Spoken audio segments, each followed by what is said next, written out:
Ngayon nga pala, ituturo ko sa inyo kung paano magsulat dito sa columnar book ledger natin. Ayan. Ito po ay based sa aming RDO. RDO 57 po kami. Ayan siya.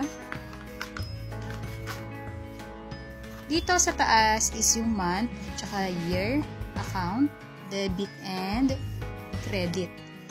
So, for example, dito sa April, count ay sales. Then, credit. Ito yung sales mo. Lalagay mo siya sa credit. Ayan.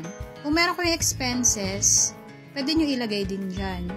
Dito naman siya sa debit. 11,400.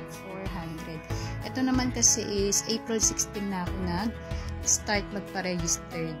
Ayan. So, ito yung kinita nung April 16 hanggang katapusan.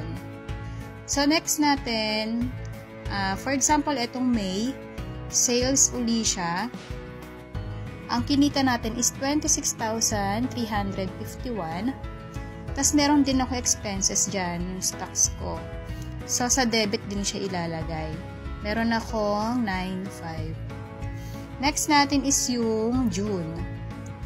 Ayan, ganyan lang siya mga sis. Ulit-ulit lang. Ayan, then hanggang dito na yan. Hindi ko pa na isusulat yung November hanggang December. Ayan. Thank you mga Mima. Thank you so much.